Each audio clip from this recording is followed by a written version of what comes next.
Happy New Year and welcome back to Tech Support Monday. If you caught last week's Tech Support Wednesday, we talked about a few simple apps that can help with habits, movement, learning, and staying organized without needing to be tech savvy. Today, I want to slow things down a bit and go a bit deeper. Because the goal here isn't that you should be a productivity expert or someone who's glued to their phone all day. The goal is to use technology the way it should be used, quietly, simply, in a way that supports your life instead of adding stress to it. A lot of people start the new year with good intentions and then feel like they've failed because they couldn't stick with it. Most of the time, that has nothing to do with motivation. It's because the tools they picked were too complicated, too aggressive, or trying to do too much at once. So today, we're going to talk about how to choose the right tools, how to use them in a forgiving way, and how to build up habits that you actually last, even if you don't consider yourself good with technology. Let's get started.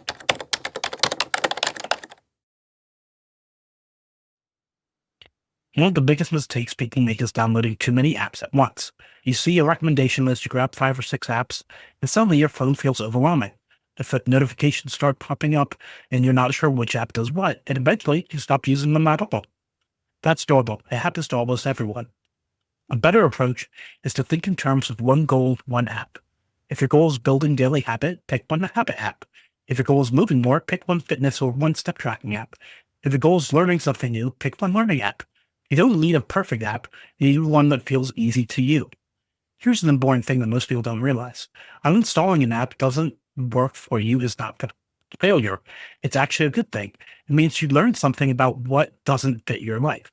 Tech should adapt to you, not the other way around. So give yourself permission to experiment. Try one app for a week or two. If it feels confusing or stressful, move on and try a different one. That's part of the process, not a mistake.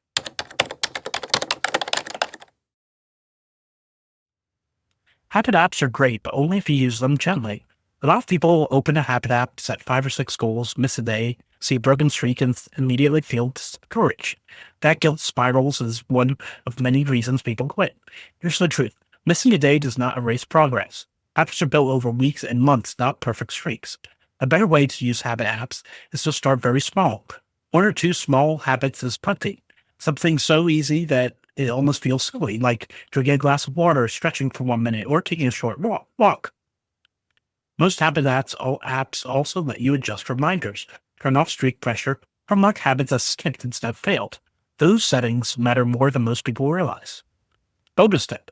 Many habit apps use gamifying, things like points, levels, or little rewards, and this can actually be very helpful to you if used in the right way.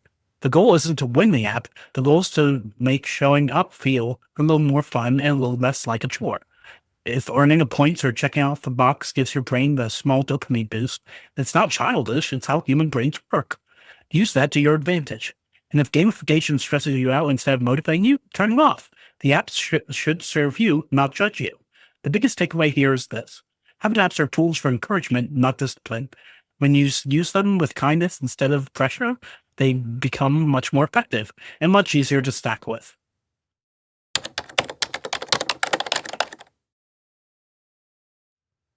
When most people hear fitness apps, they picture intense workouts, complicated dashboards, or feeling judged by numbers. But that's not what most people actually need.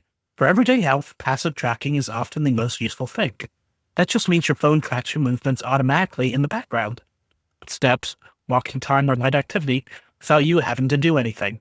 Many people don't realize this, but your phone may already be doing that right now. Apps like Google Fit or Apple Fitness often come pre-installed, and they quietly collect step data without requiring manual input. Here's what matters. Movement counts even if it's not labeled exercise. Walking the dog, doing chores, pacing while on the phone call, it all adds up. Passive tracking helps you see progress without pressure, and that awareness alone often leads to healthier habits over time.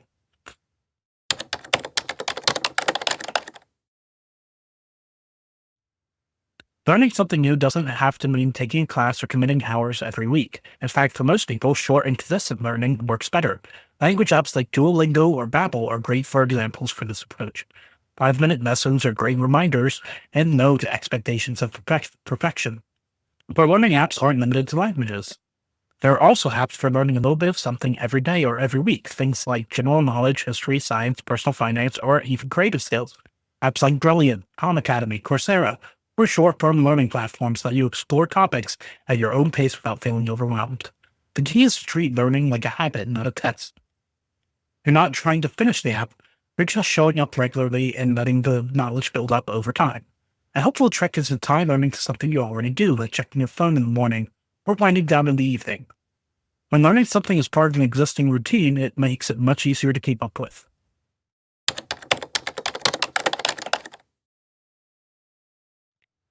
Most people think of calendars and reminders are just for appointments and meetings, but they're actually one of the most powerful tools for everyday life. You can use calendar apps to block out time for things that matter to you, like a short walk, learning time, or even rest. Seeing those activities on your calendar helps reinforce that they're important, not optional. Reminders are also useful. A repeating reminder can gently nudge you to drink water, take medication, practice a skill, or check in on a habit without relying on memory alone. One of the most underrated benefits of reminders is that they reduce mental load. You don't have to constantly think, don't forget to do this later, because your phone handles that remembering for you. When used correctly, calendars and reminders don't control your life. They give you more mental space and reduce stress, which is exactly what good technology should do.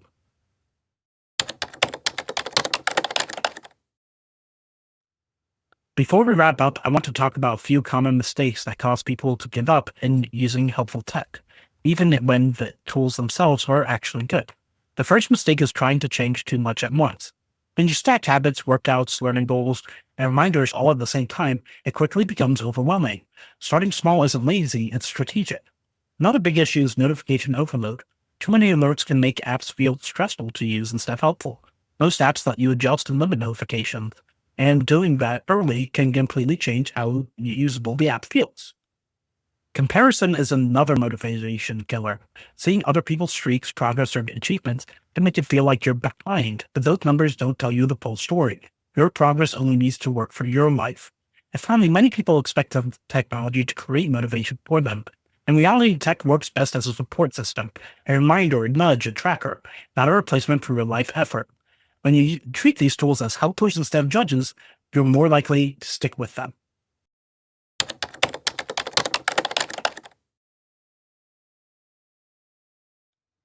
Most of these apps are designed to work right out the box with very little setup required. You can usually start by answering just a couple of simple questions, and many apps will guide you step by step the first time you open them. If that feels confusing after a few minutes, that's a sign that it might not be the right fit. It's okay to try a different one.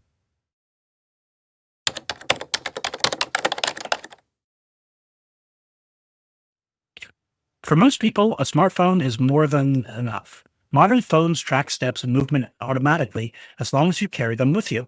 Business bands can add extra data, but they're completely optional and not required to get value from basic activity tracking.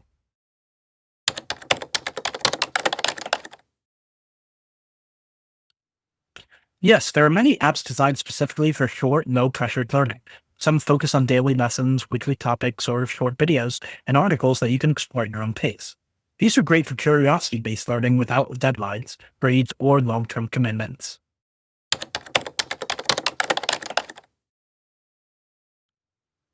Absolutely. Most reminder and calendar apps let you control how often and when notifications appear. You can set gentle reminders once a day or a few times a week instead of constant alerts. The goal is to support you, not overwhelm you, and adjusting notification settings can make a big difference.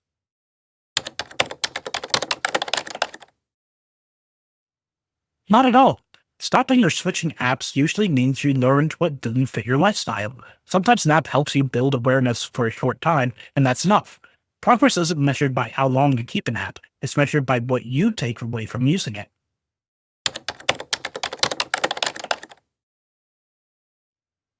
So, to recap, you don't need to be great with technology to use it effectively. You just need a few simple tools, realistic goals, and a setup that works for your daily routine, not against it. Start small. Pick one app, one habit, or one area to focus on. Give yourself room to adjust, experiment, and learn what works for you. If you have questions about any of the tools we talked about today, or you're feeling stuck and not sure where to start, leave a comment below. I read every comment, and your questions often turn into future Tech Support Wednesday or Tech Monday videos. If this video helped you, don't forget to like, comment, and subscribe so you don't miss future episodes. And if you're ready to make technology work for you or your business without stress, jargon, or overwhelm, visit us at 123mapwebsites.com to get started. Thanks for watching, and I'll see you next time. Happy New Year!